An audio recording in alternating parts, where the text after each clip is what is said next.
ないのう。ああ、一丁景気のやれや。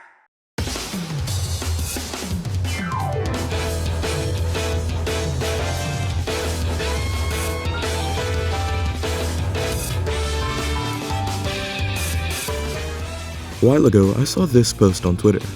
Now, to ignore the fact that I was on a postmusktwitter.com, this post generated a decent amount of buzz in the community, and even though I feel like the original poster's intentions were slightly lost in translation, it got me thinking about the whole topic. I mean, at a glance, you should be able to tell that I think video games are art. They express the creator's ideas in a way that other mediums simply can't, and the fact that they're games doesn't take away from that artistic expression. So I started to think about it.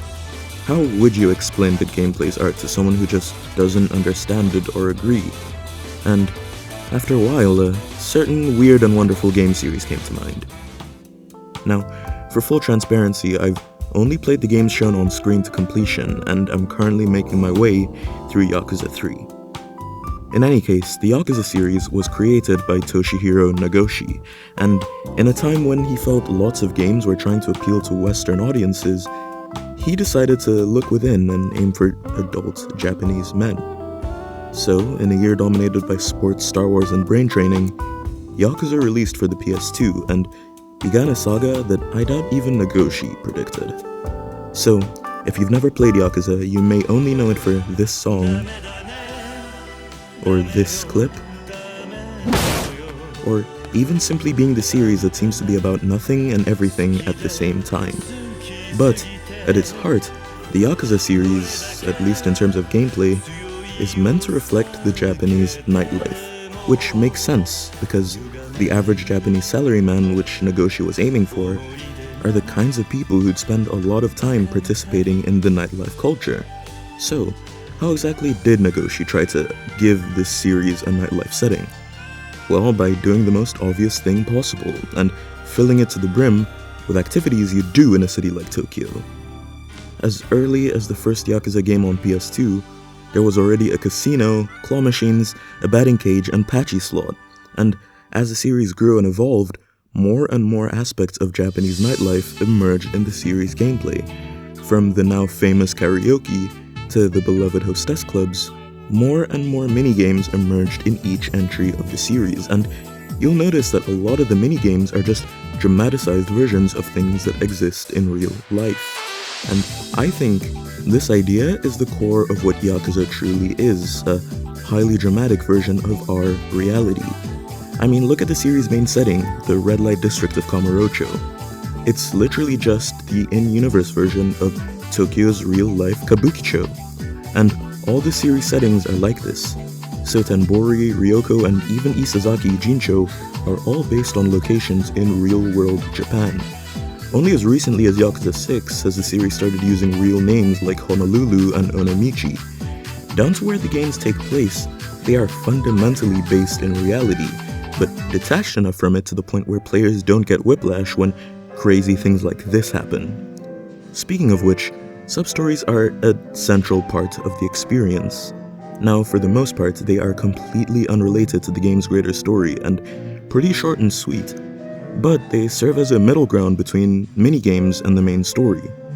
They develop the character you're playing as, while serving as a break from constant sort of story progress, and the fact that they take place in the Yakuza world means that they can be as silly or serious as they want. They make the cities feel alive and can give players a reason to engage with minigames they might not have. I mean, I would have definitely literally never played the Mahjong minigame if it wasn't tied to a sub-story in Kiwami 2. Plus, sub-stories just tell some really fun and memorable stories about the ridiculous people of this world, and I think they're meant to strengthen that nightlife vibe. It's like everyone on the city streets shared their stories, but instead of just listening, you can actually do something to help and maybe change their lives for the better. In fact, I'd probably say that Yakuza sub-stories are the best side-questing experience I've ever had in a video game. But now I want to talk about the combat. Now, for me, the combat isn't exactly what Yakuza is about. Not that it's an afterthought or that it's bad, I love it quite a lot. It just isn't exactly the series' main draw. For starters, the fact that the combat and exploration are completely independent modes is pretty important. Open-world games nowadays have trained a lot of gamers to feel comfortable with complete freedom, for better and for worse.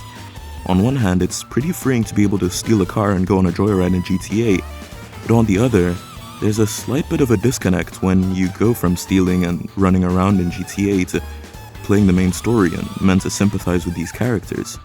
In Yakuza, between gameplay and story, you are definitely playing as the same person. I mean, they have their own fighting styles and sub-stories, and none of them can attack civilians because none of them would do that. And interestingly, two of the game's main characters completely changed the core gameplay loop. Now, I'll only briefly touch on Haruka because I haven't actually played Yakuza 5, but for her segments of the game, you don't fight at all because Haruka would not fight. Instead, she does performances and handshake events, which is fitting because the idol scene is very important to Japanese subculture. But now, the one character that I can definitely talk about is Ichiban Kasuga. This guy loves Dragon Quest, to the point that his head changes the entire game to turn-based combat. Not many franchises can get 7 games in and then decide to just change the protagonist and combat style, but Yakuza did and did it well. Ichiban is not like Kiryu. He's much more of a people person and, as a result, has permanent party members. And because of his stint with homelessness, he has to learn to handle different jobs. Every aspect of his gameplay that's different from Kiryu's stems from a part of his character and personality. His hyperactive imagination does more than just changing the genre of the game too. I mean, his friends become pigeon-controlling wizards and his enemies transform into Sujimon with a whole Suji dex. His personality is the core of Yakuza Like a Dragon and the series going forward, and he completely shifted it in an RPG direction to reflect the games that he personally loves. And I think it's things like this that make Yakuza so special. I mean, in an industry where so many series and studios are starting to stagnate, Nagoshi, Yakuza, and RGG are completely unafraid to start from zero and try to create something new. I guess like Kiryu, the Yakuza series may seem unapproachable at first glance, but once you peel back the layers, you find something full of heart. I hope this video won't be my last on the Yakuza series, and honestly, I hope I get to do more gameplays art videos in future.